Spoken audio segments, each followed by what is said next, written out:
Will Russia be punished for shooting down Azerbaijan plane? Why does Putin think Trump is weak? And how will the new American leader end the Russian-Ukrainian war next year? This and other topics we will discuss right now. My name is Iryna Uzlova, and Yuri Rashkin is together with us today. Yuri Rashkin, host of YouTube channel Rashkin Report, communication instructor of the University of Wisconsin, and county supervisor in Rock County, Wisconsin too. Yuri, hello, glad to see you very much. Glad to see you, Iryna, and welcome to our listeners and viewers everywhere. And I know you have your own new English YouTube. Can you tell a few words about it to our viewers, and then they can subscribe on it? You are so correct. Thank you for mentioning it. I really should be, I'd like to invite everyone to check out my Rashkin Report in English channel because since 2016, I've been recording interviews, doing my own commentary on Rashkin Report, mostly in Russian, since 2016. And now I decided to compile all the materials that have been done in English, as well as to add some of these wonderful podcasts that we're doing with Iryna to to launch its own channel, Rashkin Report in English. So check it out, and I think you'll learn a few interesting things. Thank you. And we ask our viewers subscribe to our YouTube channel, War and Politics 24. Thank you all, guys, for joining. Azerbaijani President Ilham Aliyev confirmed that Russia shot down the plane that crashed in Aktau. The Azerbaijan president stated that there is already evidence in favor of this version, and it is based on facts. US has evidence that Russians shot down Azerbaijani Airlines plane over Grozny, and United Kingdom calls for independent investigation into downing of Azerbaijani Airlines plane in Kazakhstan. Sky News reported. What should the world's reaction be to Russian shooting down of the Azerbaijan plane? How do you think, Yuri? I think it's just another proof to those that have any questions about how safe it is to do business with Russia, or how safe it is to fly your airplanes over Russia, that it is not safe, and moreover, the consequences may not be what you think there should be, because when you're dealing with Russia, look how hard it's been to get Vladimir Putin to Hague because of shooting down off the plane, the Malaysia flight years ago, that was shot over Ukraine by separatist Russian troops, essentially. And that was a difficult process that is still ongoing. And in this instance, we're not going to see, we're seeing two essentially dictators who are going to resolve this situation between themselves. You have Azerbaijani strongman and Russian strongman who will have to work things out, and chances are they will, because it's a matter of just finding the right price that needs to be compensated. We don't know exactly what it is, but if people who fly these airlines feel somehow that now they're going to be safer, I think they're now going to be less safe. And I think it is incumbent on just anybody who's thinking about flying over Russia to also understand that the airline may not have all the information or can guarantee anything. It becomes the responsibility, even more so, of each person to decide, do I dare to take this flight, or is there a safer way somehow to get there? And that's just part of dealing with Putin and dealing with Russia. I think that lack of accountability that we need to just kind of be able to internalize. It's hard for us in the West to understand truly to what extent individuals don't matter in an authoritarian regime. So in this case, I guess a crash of an airplane just means that in negotiations between Russia and Azerbaijani leaders got some kind of a little bit of leverage because of this tragedy. But to think that there's going to be an upheaval and uproar, it's interesting to see that even the people who were in this catastrophe were reluctant to discuss what happened. So I think that all of this is the fear of the fact that Russia essentially shut this plane and then they were left to hopefully crash somewhere and leave no witnesses. It just points so much to the reality of Russia today, and hopefully opens up eyes of those that somehow think that there is a alternate Russian approach to things that is not the most deadly and dangerous and stupid way you can imagine doing anything. But Putin apologized yesterday and said that it's a very pity to him. Is not it enough? I think that Russian diplomats know all too well about the importance and the meaninglessness of expressing platitudes. They always speak about the West, oh, this is just a West expressing their concern. It means nothing, doesn't it? And here in the West, we feel that it means a lot because saying the right things is also very important. But in a dictatorship, saying the right things is really just a way to get somebody off your back. It's an excuse. Really, the hypocrisy of morals is that, something happened, this plane got shut down, and there's going to be a price to pay, possibly, or maybe not. That is none of our kind of business, but part of being proper. And we know Putin likes being proper. He puts a lot of his criminal activity into law. When he decides that to be president of Russia again, he makes it legal. He doesn't just hold on to power. He just makes it legal for him to hold on to power. So he likes proper moves and dance, the proper dance. So in this instance, he is expressing perhaps his sorrow, but he's not taking responsibility. And he is not, so in a way, him saying that this is sad could have been said by any world leader if there's no accountability and there's no responsibility for this terrible act being accepted. Because what are the consequences? What is to prevent this from happening again? That Putin will feel bad? That this is another reason, we don't want to shoot planes down because Putin feels bad? That doesn't seem like a warranty enough to prevent bad things from happening. Donald Trump, since January, a threat or a chance for Ukraine, or both variants? And can we already state that Trump's promises to end the war in 24 hours turned out to be empty talk? And so what next? Well, I think it's important to acknowledge that there was a pre-election rhetoric that was quite fiery and strong. And now rhetoric has certainly been toned down in many ways, not in all ways. It has been kind of redirected. Now, apparently, the fiery rhetoric is directed towards our neighbors, Canada, Mexico, other democracies in Europe, Denmark, for Greenland, and so on and so on. So we've been we changed what priorities are. And Ukraine in this setting feels like it is defending borders of Ukraine and preserving world order seems to be something from the past or recently approaching to be past, because we are observing at least the desires of strong men, or those who fancy themselves to be strong men, to divide the world into spheres of influence. This has been tried before when Hitler and Stalin and Molotov-Ribbentrop agreement, including secret agreements that we now know about, where they took Europe and divided into spheres of influence. And it's clear that Trump and Putin and Xi are working in some kind of a agreement to find their areas where Taiwan can be part of China, and Ukraine can be part of Russia, and Canada can be, 51st state of the United States. And this doesn't mean that it's going to be reality, but it can really hurt our relations with other countries.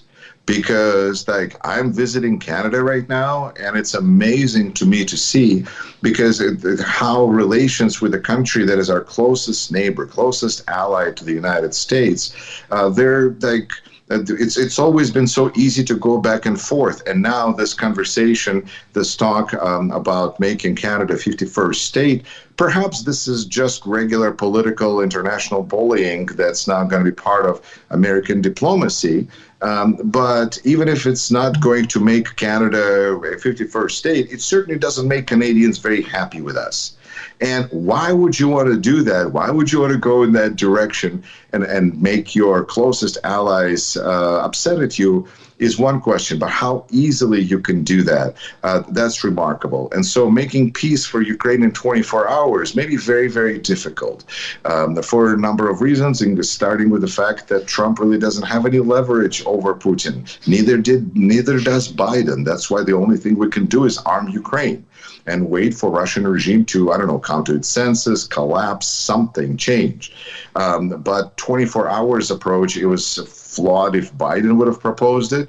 It doesn't make sense if Trump proposes. It does make sense in one possible approach. If 24 hours is the time with which you could say that Donald Trump could put an end to permissions for Ukraine to use weapons deep inside Russian territory, withdraw any permission for Ukraine to use American weapons, anything within his executive power, and then on top of that, you add Elon Musk with his a lot of ability and capacity to control internet and communication in Ukraine, and 24 hours can seem a pretty reasonable amount of time to accomplish those things and leave Ukraine in a very bad position, after which, something else can occur. And that's important to remember, too, is that Trump can try to sell out Ukraine.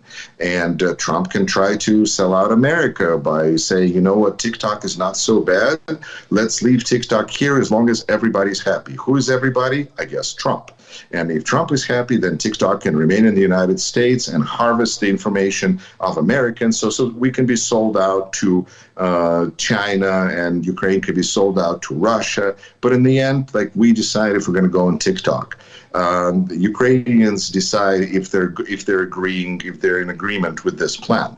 Europeans decide how they feel about this plan, because I think it is pretty clear that Russian ambitions are expanding. The closer Trump is to White House, the more we hear about Russia invading this former Soviet republic, another former Soviet republic, many of which are now NATO countries. So that brings us to a conversation of how willing and how much are people expecting the United States to do in case of Russian aggression, that Article 5 that everybody talks about, that attack on one country is attack on all countries. How is all of that going to work when the warranty is secured by the United States? And if the United States are not willing to secure that warranty, then the whole international order is coming apart. And then we're just starting to observe how boundaries are going to change. And this is throwing our world back to pre-World War I and the age of empires again. It's on one hand, it's a very clear vision. On the other hand, there's a lot of people who oppose this clear vision. And now we're going to see how this is going to play out, considering the challenges that Trump and Elon Musk are already experiencing with MAGA movement, because MAGA movement is anti-immigration. Elon Musk is pro at least some kind of a type of immigration. And Donald Trump at this point has taken side of Elon Musk, not the side of MAGA. What will occur now? Will MAGA just fold under Elon Musk, essentially an immigrant to the United States himself, and let him dictate our policy? How this is going to play out is going to take more than 24 hours to see. But to expect that Donald Trump, with all of these circumstances, will be able to solve the situation in 24 hours, there's no pressure points that he has access to that can achieve that in 24 hours, short of actually using American military to strike Kremlin if Putin doesn't sit down at the negotiation table in 24 hours. And that's going to be the last thing that Donald Trump is going to do, is to force Putin to do anything. So I think that we can see several things that can occur within 24 to 48 hours. But that doesn't mean that war will necessarily be over in the way that anybody, including Donald Trump and Vladimir Putin, thinks it can end. Every year, the journal The Economist makes review to next year with different risks and with different thoughts and opinions about how it can be next year. And one of the editors of The Economist, John Prideaux, reported that if President Trump can end the war in Ukraine without capitulating to Russia and secure a lasting peace between Israel and the Palestinians, he will leave a legacy legacy that will surpass that of any president since Ronald Reagan. This is something to strive for, thinks John Prideaux. But if I understand correct, Donald Trump doesn't want such fate like Ronald Reagan and such aims. Or maybe does he want to achieve such aims in his life, political life?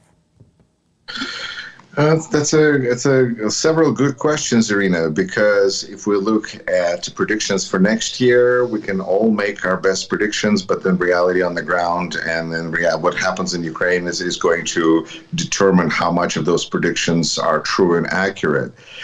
We can talk about things that Donald Trump can accomplish, and I think that brings me to the possibility of appealing to vanity, in a sense that Nobel Peace Prize has a purpose. And if that purpose can be accomplished and Ukraine can have peace, long-lasting, I don't know, but at least lasting peace, some promise and assurances of long-lasting peace, then that certainly is worth being reviewed by a Nobel awarding committee, because I think that if that I don't care, and I think a lot of people would not care, what kind of, if there was peace that people felt good about for Ukraine, if the American president at the time, whoever that was acknowledged for their efforts.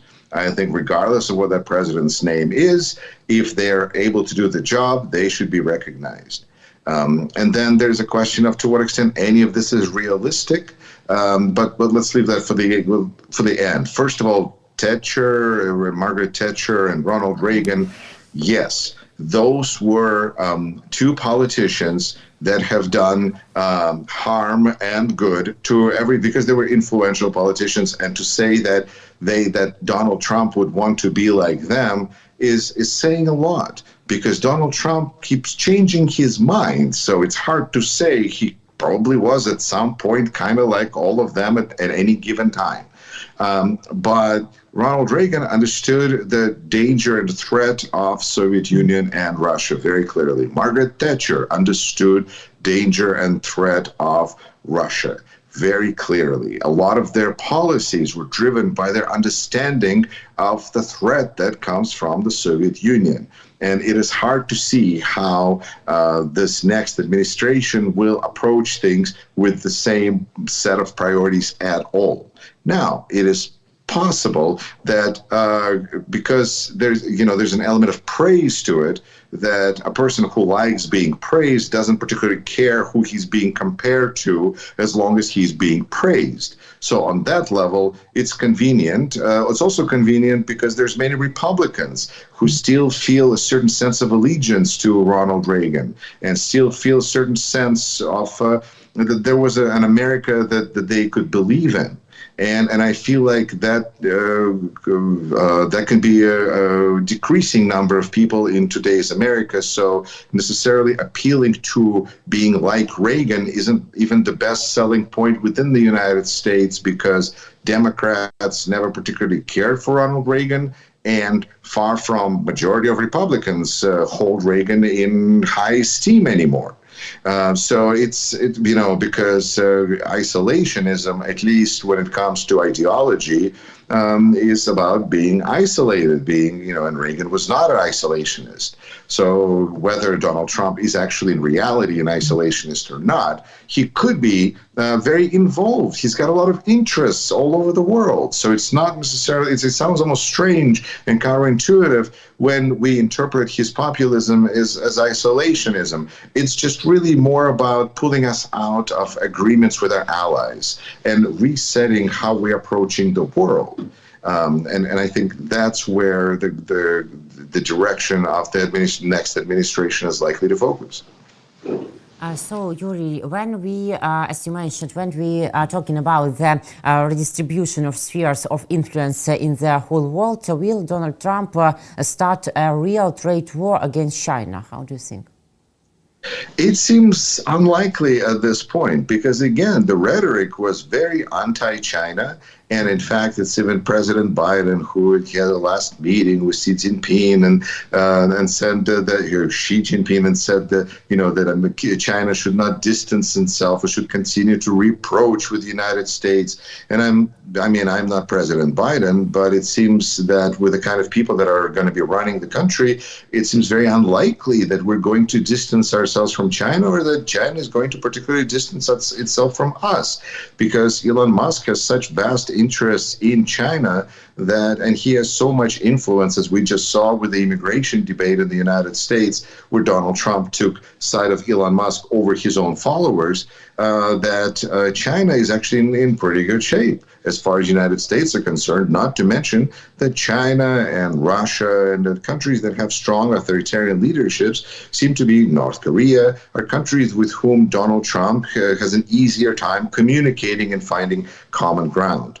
So while China is going to be likely continue to be a threat, if not an actual clear and present threat, to Taiwan, and who knows if China will attempt to take over Taiwan, it is the question is to what extent the United States are going to be there to for multitudes of reasons, from sphere of influence to wanting to argue or not wanting to argue with a strong man and letting him or her have what they want, because that's how the new world order is going to operate. Within all of these parameters, it's hard to imagine a war between China and United States, or at least armed conflict. Trade conflicts, perhaps, as these attempted strongmen try to find their, balance out their relationship from financial, perhaps in, business interest point of view.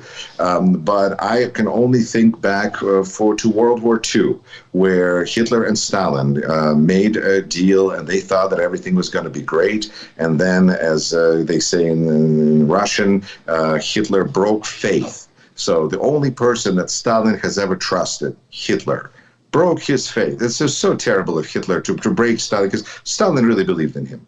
But what happened is what happened, and just the fact that two dictators can find common ground against all these weak, weird, strange democracies doesn't mean that dictators will be peaceful with each other. And I think we're seeing that between Trump and Elon Musk, and over time, who knows what tensions we will see between just the general strong men of this planet. But the question is to what extent they'll be able to realize their desires because of the number of people who oppose them. Still, I think it is hard in the immediate future to see an armed conflict between China and the United States. If anything, it's likely to see an improvement of relations. Ukraine's accession to NATO is still on the agenda, but it is not a priority aspiration. The focus is now on the issue of security guarantees. This was stated by the permanent representative of Ukraine to the United Nations, Andriy Melnik, in an interview with the Berliner Morgenpost. What kind of security guarantees could there be, and what countries are ready to provide us with such security guarantees? Perhaps we will see Lend-Lease, for example, from the USA, or something similar to the format in which the USA and Israel cooperate?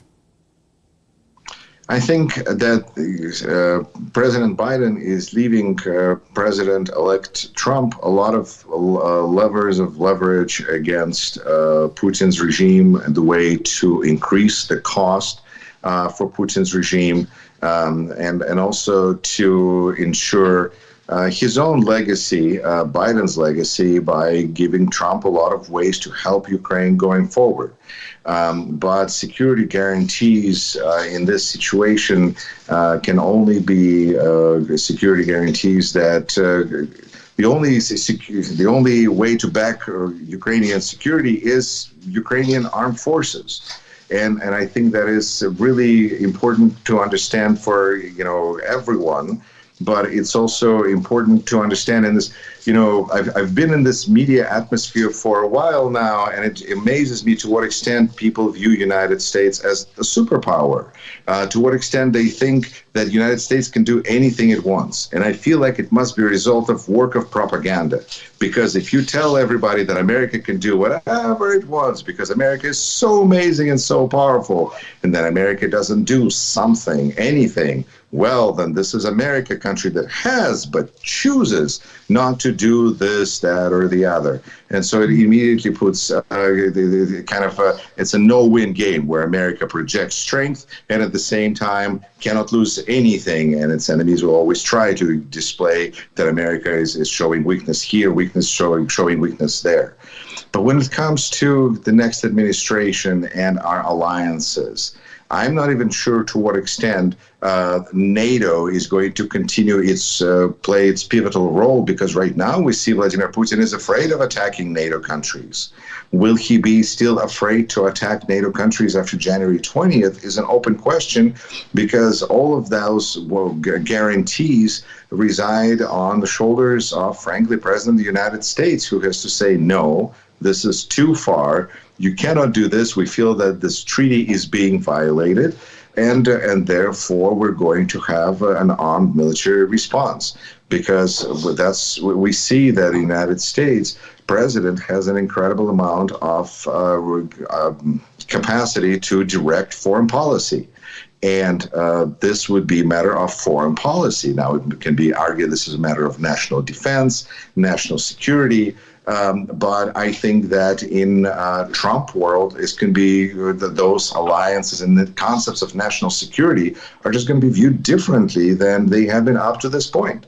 And so the idea of protecting borders of any individual country, because if you don't protect the borders of one country, it's going to mean that any borders can be changed, and we're now just back to strong and weak states, and this destroys world order as we had it after World War II, is a bad thing. Then you're going to have one set of actions, and if you think it's a good thing, because we need to get rid of this strange restraining world order that won't let strong men do what they want to do, then you're going to have just a totally different set of reactions to violations of these treaties.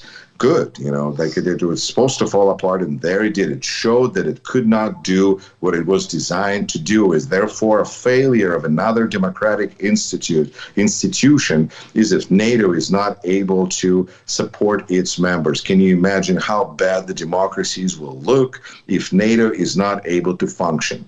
Now we see this all the time when one party tries to gain upper hand by just sticking sticks in the wheels of another party, and then claiming that because there's a failure due to the efforts, that means that the other party needs to lose election and be kicked out of power. So this kind of an idea of strategic malevolence works. And so if NATO is not able to do what it's supposed to do, and it functions and it exists, then I guess it's a failure of NATO, the same way that we see United Nations, that could be a very useful and important organization in the world, but instead is just a target for criticism for its ineffectiveness. In a way, it displays ineffectiveness of democratic institutions to address problems of people. And therefore, it's important for us to just understand that institutions are people. And if you have good people in those institutions who fight for those institutions, then they're going to prevail, and those alliances are going to prevail. And therefore, we're going to see a lot of resistance to Trump policies within the United States, because there's a lot of people, nearly half the country, that voted against him. But when it comes to foreign policy, the president has a lot of independence from Congress and a lot of leadership capacity, and we know how Donald Trump tends to use that leadership. Yuri, thank you very much. Thank you for this conversation. Yes, we really want to believe that such institutions are really strong and effective, and their tools can work in real practice. Thank you. See you next week. Goodbye. Goodbye. Yuri Rashkin, host of YouTube channel Rashkin Report at Rashkin Report in English, was with us. Thank you. And my name is Iryna Uzlova. See you later. Take care of yourself. Goodbye.